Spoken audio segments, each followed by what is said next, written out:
Dia aku nggak bisa, nggak kuat suami. Aku nggak kuat suami.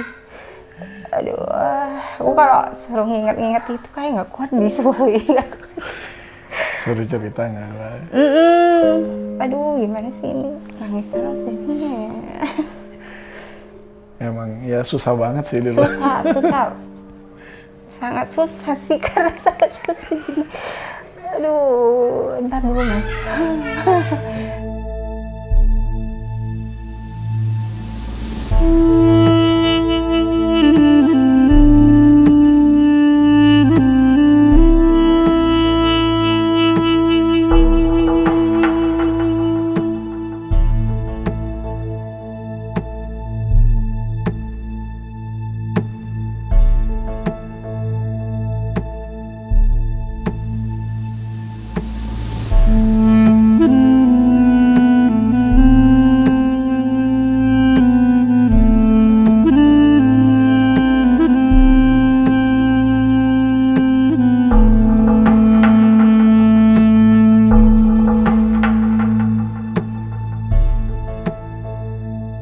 Bismillahirrahmanirrahim. Assalamualaikum warahmatullahi wabarakatuh. Saya Wisnu Andrianto dari Banjarnegara. Saat ini saya domisili di Banjarnegara, kelahiran Madiun, Jawa Timur. Saat ini saya bekerja, atau lebih tepatnya berusaha memang full time di rumah, menjalankan segala sesuatu usaha bisnis melalui online. Ini istri saya, Lia Indra Safitri, kelahiran Sumatera ya, tepatnya di kota Medan. Kita ketemu dulu di Yogyakarta malah. Perjalanan awal kenapa akhirnya berbisnis full online, sebenarnya latar belakangnya itu karena dulu sebelum memulai, saya lama menekuni bisnis MLM. Kurang lebih 13 tahun fokus di multi level marketing. Banyak sekali yang saya dapatkan dari sana, termasuk pengembangan diri, kemudian reward dan lain sebagainya. Sampai akhirnya saya memutuskan untuk berhenti. Jaringan saya waktu itu sampai jumlahnya 20.000 orang lebih, dengan posisi yang sudah bisa dibilang cukup lumayan. Hampir setiap tahun itu pergi jalan-jalan ke luar negeri gitu. Nah, kemudian ketika memutuskan berhenti, benar-benar mulai dari nol. Nah, banyak usaha yang ketika dari nol itu saya rintis. Jadi dari awalnya tadinya kita di Jogja, tahun 2016 kita pindah ke Banjarnegara. Nah, kebetulan orang tua menetap di sini, walaupun bukan asli sini. Orang tua itu aslinya Jakarta, karena krisis moneter 98 pindah ke sini, mutasi. Nah, akhirnya saya ngikutin orang tua mulai 2016. Mulainya dari nol sama sekali ya. Tadinya jadi ada rumah di Medan, di Jogja, semuanya dijual. Mulai dari nol di sini, benar-benar nggak punya. Bahkan untuk ngontrak sama untuk tidur aja, tempat tidur itu dipinjemin sama orang tua lah, ibaratnya. Ya, rumahnya masih ada di bawah itu. Kalau mau dilihat tambak tilasnya pun masih ada. Jadi mulainya benar-benar dari nol. Saya sempat jualan mie ayam waktu itu ya, angkringan, bahkan pernah jualan kalau pagi-pagi itu jajan pasar, tepat di pintu masuk perumahan. Kalau mau masuk ke perumahan sini, tadi di depan di gerbang itu saya biasa pagi-pagi jualan di situ. Sebelum subuh saya udah harus ke pasar belanja gitu kan. Nanti jam 5, setengah 6 mulai dipasarkan. Tapi ya namanya usaha ya, baru mau mulai, kadang penghasilannya itu nggak sesuai yang diharapkan. Wah, kok sepi gitu. Udah jualan setengah hari, yang laku kadang cuma 20.000, 30.000. Kok susah gitu. Akhirnya gantilah jualan yang lain. Coba mulai usaha jualan bikin keripik gitu. Bikin keripik, jadi mulai dari beli bahan baku, produksi sendiri, masarkan sendiri semua. Nah, itu sempat lumayan gitu. Tapi ternyata nggak semudah itu juga jualannya. Kenapa? Karena semua dilakuin sendiri kan. Akhirnya stoknya numpuk, nggak keluar, banyak yang expired. Wah, rugi banyak deh. Jadi modal udah cukup banyak, akhirnya rugi banyak. Sampai akhirnya pernah juga jualan angkringan nasi kucing itu. Tapi bukan saya yang punya gitu. Jadi saya hanya menjualkan. Ternyata ya memang jualan itu nggak gampang gitu. Diawali nggak gampang.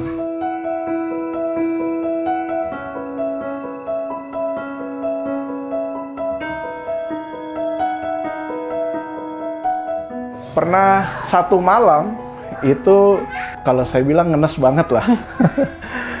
Jadi dari sore sampai tengah malam jualan itu cuman laku Rp6.000. Dan itu posisinya hujan. Kebayang ya, semalaman, kedinginan, hujanan, sampai saking yang punya angkringan itu nggak tega, dibilang ya udah 6.000-nya kamu bawa aja deh gitu, nggak usah disetorkan. Nah karena beberapa kali usaha mentok lah ya, akhirnya saya coba cari kerja lah. Sempat ngelamar jadi security dan lain sebagainya, tapi alhamdulillah Allah masih baik sama saya, nggak jadi security lah. Kenapa? Karena ketika diwawancara sama ownernya yang punya perusahaan, nggak cocok katanya. Udah kamu jadi manajer marketing aja. Akhirnya dijadikan manajer marketing, saya untuk ngelola sebuah resto, tapi di situ cuma beberapa bulan. Cuma 3 bulan, 2 bulan atau 3 bulan kalau nggak salah. Karena di resto tersebut ada karaoke-nya. Dan karaoke banyak, ya begitulah. Karena langsung kelihatan sendiri sama saya, waduh nggak bisa ini kayak gini. Nah, akhirnya saya pindah, bekerja lagi di sebuah perusahaan telekomunikasi handphone. Jadi ada perusahaan punya beberapa counter handphone yang cukup ternama di kota ini. Nah, kebetulan saya jadi manajer marketingnya lagi. Itu di tahun 2017, saya ingat banget, 2017. Awal 2017 saya kerja di perusahaan itu. Karena 2017 itu mulai era online, sudah mulai digital lah ya, udah mulai rame, owner ini kepengen go digital juga. Akhirnya saya disitulah mulai mengenal namanya digital marketing pertama kali. Karena kebutuhan pekerjaan, akhirnya saya terpaksa ya belajar. Beli-beli buku online, nonton video online, bisnis online, digital marketing. Sampai akhirnya di situ saya kenal namanya Kang Dewa, Mas Sabtuari, dan lain-lain. Di situ saya banyak baca buku, karena tiap bulan saya beli buku, dan lain sebagainya. Karena pengen dipraktekkan, sebagai trial itu yang dipraktekkan adalah ke akun pribadi saya, mulai dari Facebook gitu, dari WhatsApp-nya, cara optimasi WhatsApp gimana, cara jualan di Facebook bagaimana, saya praktekin dulu sendiri ya, sambil menunggu perusahaan benar-benar siap gitu. Nggak disangka ketika saya praktek sendiri, hasilnya di luar dugaan saya. Pertama kali saya jualan itu jualan kaos. Itu pun kaosnya PO. Saya buat desain sendiri, saya PO kan, ternyata kok banyak yang mau. Di situ sampai laku 32 pieces-an gitu. Itu cuma 1 minggu. Nah, saya mikir, wah lumayan juga. Kemudian saya berlanjut, tambah banyak lagi. Keuntungannya itu sudah sama dengan gaji saya kerja dari jualan kaos tok. Nah, di bulan kedua, saya mulai coba cari apa ya yang dibutuhkan. Akhirnya saya jualan produk digital. Nah, dari produk digital inilah akhirnya saya mantap memutuskan untuk jualan online. Nah, waktu itu saya jual berbagai macam produk digital yang profitnya lumayan. 1 kali jualan itu profitnya 100.000. Pernah satu waktu itu saya jualan selama 1 minggu laku itu sampai 100 pieces lebih produk itu. Berarti profit saya di atas 10 juta. Nah, kaget luar biasa. Waktu itu saya ingat banget, saya lagi kerja. Waktu itu nggak lama habis sebar broadcast, saya tinggal HP saya, sebar broadcast, saya tinggal HP saya sholat duha. Kebetulan di kantor waktu itu sebelahnya ada musola cukup gede gitu, cukup nyaman, sholat duha. Begitu pulang sholat duha, lihat notifikasi handphone, rame banget. Dan rame apa? Bukti transferan. Saya langsung gemeteran itu di situ. Ibaratnya gini, di Banjarnegara berbulan-bulan saya cari uang itu susahnya setengah mati gitu. Mau cari ibarat 1 hari dapat 50.000 itu berat banget gitu. Nah, ini kok bisa ada suatu pekerjaan, ada bisnis yang dalam waktu 1 minggu saya bisa dapat profit 10 juta itu, Masya Allah. Dan sejak saat itu saya coba tekunin, saya coba lagi di bulan berikutnya, dalam hati, mungkin kebetulan kali, mungkin hoki aja kali. Saya coba lagi, di bulan berikutnya hasilnya kurang lebih sama. Setelah 3 bulan, akhirnya saya berkesimpulan, saya udah ketemu polanya, dan saya memutuskan untuk full time. Nah, disitulah dimulai saya. Perjalanan bisnis online, mulai pertengahan 2017.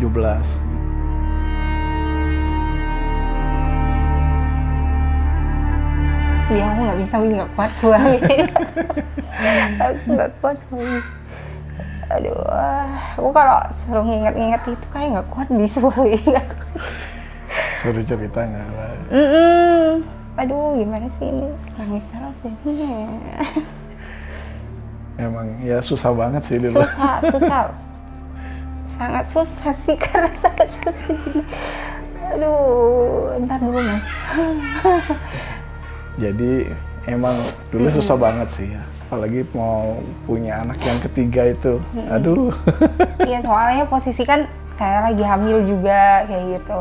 Posisi ya down dimana itu kita itu bener-bener nggak punya spesial duit. Kalau mau diceritain itu kita kayak ya emang nol gitu loh, sampai nyari uang aja gitu. Maksudnya itu sampai kita harus di mana ya, ada selipan di mana kayak gitu loh Mas gitu. Jadinya aku itu terharunya di situ gitu kan. Ya mungkin apa ya, mungkin kita bisa move dari situasi kayak gitu itu ya karena pertama ya mungkin kita itu karena kita mungkin ibadah gitu kan, kita sering berdoa ya gitu kan. Terus akhirnya mungkin doa-doa dari orang tua juga gitu kan, karena orang tua kan mungkin tahu juga kalau kita lagi kesusahan kayak gitu. Nah akhirnya itu lama-lama ya bertahap sih gitu, maksudnya dari Pak Wisnu ini kerja gitu kan, dia ngomong aku resign aja ya karena gaji aku ternyata lebih sedikit dari apa yang aku jalanin. Bisnis online itu tadi yang dijalanin sambil kerja gitu kan, omsetnya lebih menguntungkan pas dia di online gitu kan. Ya terus aku bilang ya udah kalau emang omsetnya lebih gede di jualan produk digital gitu, ya udah nggak apa-apa resign aja gitu, tapi ditekunin, tapi benar-benar gitu kan. Nah dari situlah kita berdua gitu kan, awalnya kan berdua gitu ya, nekunin itu gitu kan, dari di Facebook, bikin iklan, bikin konten. Awalnya bukan iklan langsung jualan gitu, enggak sih, kayak cerita gitu kan, story, kayak gitu Mas gitu. Sedihnya itu ya pas di bener-bener nol gitu, di titik yang bener-bener nggak paham lah gimana ini jalannya gitu, cuman ada aja gitu loh. Ya itu setelah lahiran itu malah kayak semuanya tuh berkah, jadi lancar, jadi apa ya namanya? Ya pelan-pelan bertahap, pelan-pelan satu masalah selesai lah, nah gitu. dari situ gitu loh. Hutang-hutang juga yang dulu yang udah numpuk itu tiba-tiba udah kita lunasi semua gitu kan. Jadi aku bersyukur aja sih, yang penting hutang kita udah nggak ada gitu loh, karena kan hutang itu pasti bakalan sampai kapanpun akan ditagih gitu kan. Jadi ya berkahnya di situlah gitu, walaupun sebelumnya kita melalui hal-hal yang nggak enak gitu. Jadi ketika saya memutuskan untuk full time, ekonomi udah mulai stabil. Tadinya ya susah banget lah Mas, beneran susahnya luar biasa. Sampai kepentoknya itu saya ingat gitu, mau bayar kontrakan gitu, tapi nggak bisa, gimana ya gitu caranya. Kemudian mau beli susu anak, pas pulang kerja nggak ada uangnya. Belum lagi pernah kejadian pulang kerja ban motornya itu bocor, dan saya cuman punya uang kalau nggak salah 2.000 di dompet. Udah hujan-hujan dorong, terpaksa ninggal KTP sampai rumah gitu kan. Ya di rumah saya udah tahu pasti nggak ada uang, karena saya yang cari uang gitu kan. Kan bingung gitu, gimana ya. Akhirnya terpaksa ya kita punya handphone, kita gadein. Di bisnis online mulai naik lah, pelan-pelan mulai naik, mulai ya bisa bayar hutang gitu. Hutang saya dulu peninggalan waktu bisnis MLM ya, Bu. Iya. Kalau di MLM itu kan cenderung gaya hidupnya mewah. Iya, mewah ya, Mas. Karena saya kan peringkatnya lumayan tinggi ya, Mas, gitu. Jadi biasa kalau di MLM itu, ya masa kamu peringkat tinggi, penghasilannya segitu, nggak punya rumah, nggak punya mobil. Akhirnya terpaksa lah, belum mampu beli rumah, paksain beli rumah. Belum mampu beli mobil. Kehidupannya begitu ya, ribanya gede banget gitu. Dan akhirnya ya karena mungkin kurang berkah ya, manajemennya juga kurang bagus keuangannya, meninggalkan hutang yang gede. Ya boro-boro dulu ketika waktu masih kerja tuh bayar itu kepikirannya enggak gitu. Akhirnya pelan-pelan dari bisnis online lah itu mulai cicil kebayar sampai sekarang alhamdulillah selesai.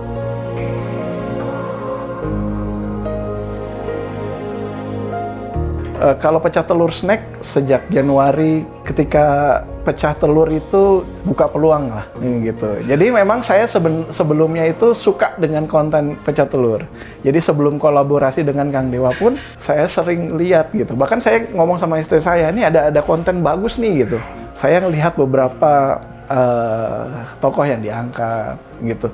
Itu memotivasi saya gitu ya. Ternyata kok memang ya orang-orang yang berhasil itu kebanyakan, walaupun nggak semua, melewati liku-likunya luar biasa gitu.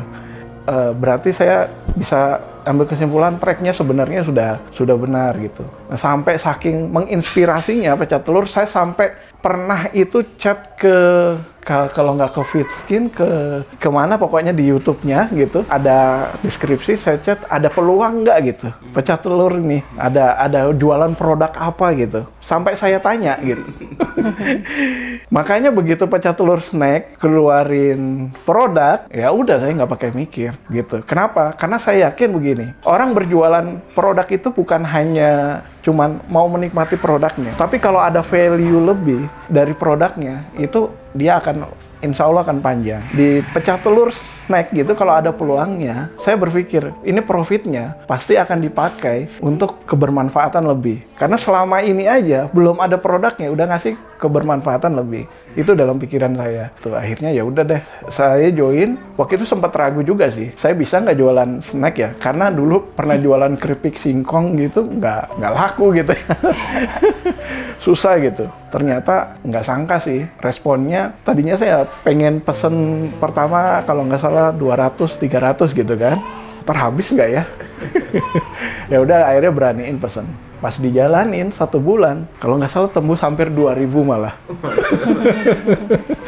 Kaget sendiri saya gitu. Masya Allah, ternyata enak ya gitu jual. Memang profitnya nggak sebanyak saya jualan produk digital atau produk edukasi, buku gitu. Tapi pengalinya banyak gitu. Sama aja kalau saya bilang. Jatuhnya ya sama aja. Saya bisa tembus 2.000 itu kebetulan saya memang sejak awal jalanin bisnis online sudah paham dengan namanya database ya, harta karunnya.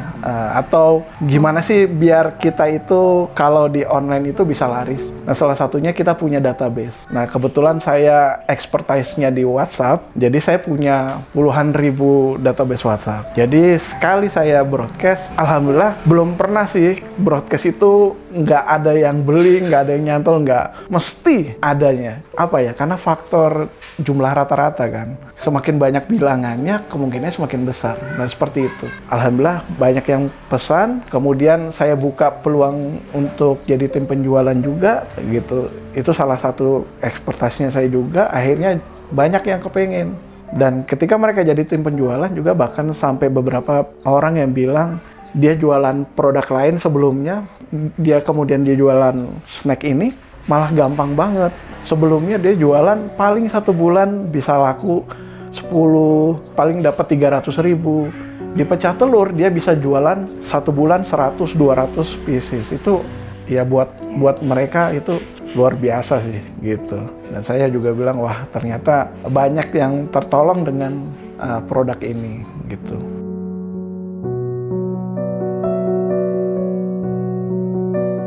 Jadi memang saya sudah nulis beberapa buku ya. Kalau nggak salah seingat saya 4 buku, 4 judul. Sebenarnya itu nggak sengaja.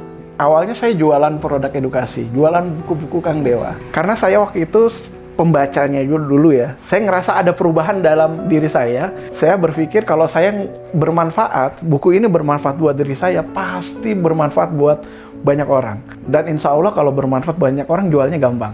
Nah beneran gitu, saya jual produk edukasi, buku Kang Dewa, ya Billionaire Store lah. Beberapa bulan gitu, saya udah masuk top seller mas, gitu. Bahkan di beberapa buku itu penjualan saya ketika ada launching gitu ya, open pre-order 2 minggu, itu sampai tembus penjualannya 1.000. Nah waktu itulah titik itulah saya diminta nulis buku. Mereka bingung, kok bisa ya? Kamu kok bisa jualan pre-order bisa tembus 1.000 pieces? Itu gimana caranya? Kamu tulisin di buku. Akhirnya saya diminta nulis. Disitulah saya akhirnya ngeluarin buku The Power of WhatsApp. Nah sebelum buku The Power of WhatsApp di vendor yang lain gitu, itu juga sama. Jadi saya jadi resellernya, jualan bukunya. Saya selama setahun lebih itu puncak terus sampai akhirnya diundang ke kantornya, sharing-sharing. Udah bro, tulis aja buku. Ayo gitu. Diajak saya nulis buku. Jadi semua serba bukan karena saya pintar nulis sebetulnya, enggak, saya cuma cerita aja apa yang saya ketahui, apa yang saya jalankan, apa yang saya dapatkan, ya saya sharingkan di buku itu. Di buku keempat baru saya buat sendiri. Sebenarnya saya udah tulis buku ke-5, ke-6, ke-7, cuma belum saya launching. Buku-buku yang saya tulis kebanyakan tentang edukasi bisnis online. Dari hal teknisnya, kemudian gambaran besarnya, itu yang saya bahas. Di buku saya pertama itu gimana sih saya seorang yang reseller itu bisa jadi top reseller atau reseller juara. Di situ saya sharing di situ. Di buku kedua gimana saya bisa menghasilkan dari WhatsApp ya secara teknis detailnya. Di buku ketiga saya tulis tentang gimana saya bisa punya pasukan penjualan itu jumlahnya ribuan. Nah kebetulan saya udah pernah pengalaman yang di offline, kemudian yang di online juga. Yang terakhir saya pasarkan itu tentang teknik closing dalam berjualan. Seringkali kan mentoknya di closing nih. Gimana sih cara closing? Sebenarnya closing itu proses. Nah saya bahas prosesnya di situ.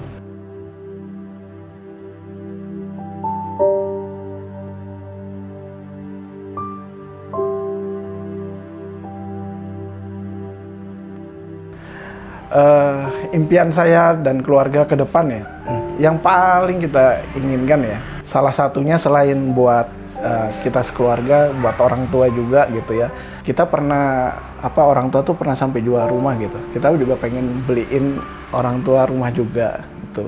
Itu kalau dari segi materi itu kita juga. Kemudian yang kedua, saya pengen punya bisnis yang bersistem, yang nanti suatu saat kalau misalkan saya udah nggak ada lagi bisa diwariskan kepada anak-anak, keluarga, dan lain sebagainya. Saya mungkin itu bisa ninggalin buat keluarga, tapi buat yang lain, ya saya pengen banyak berbagi, misalkan dengan nulis, buat konten, dan lain sebagainya untuk bisa dinikmati banyak orang. Termasuk peluang-peluang reseller yang saya buat, salah satunya buat kebermanfaatan atau legasi saya nantinya. Mungkin ya, kalau harta kita bisa kumpulkan gitu, tapi kita nggak bisa bawa pulang kan nanti. Yang akan bisa kita ingat nantinya ya legasi kita berupa tulisan, berupa karya. Itu saya pengen dikenal bukan hanya bisa jadi orang yang kaya, mampu gitu, tidak, tapi juga bisa punya banyak karya yang bermanfaat gitu buat meninggalkan keluarga dan yang lainnya. Itu aja. Saya pengennya sih anak-anak itu bisa, istilahnya bisa sukses gitu ya. Aku pengen anak-anak aku itu nggak seperti kita gitu loh, maksudnya kesusahan gitu loh. Aku pengen mereka itu, karena aku jadi nangis sumpah. Nggak apa. Aku pengen mereka itu ngerasain kalau mereka itu bisa lebih dari orang tuanya lah gitu. Pokoknya aku kalau sekarang itu mah yang penting anak-anak aja gitu, anak-anak seneng gitu loh. Maksudnya mau apapun cita-cita mereka aku dukung kayak gitu loh Mas. Cuman kayak gitu aja sih aku impian aku, sama mungkin ngebahagiain orang tua sih kayak gitu, sama patu sama suami kayak gitu aja deh gitu. Sederhana aja lah impian aku itu Mas, kayak gitu. Saya Wisnu Andrianto beserta istri Lia Indra Safitri. Wassalamualaikum warahmatullahi wabarakatuh.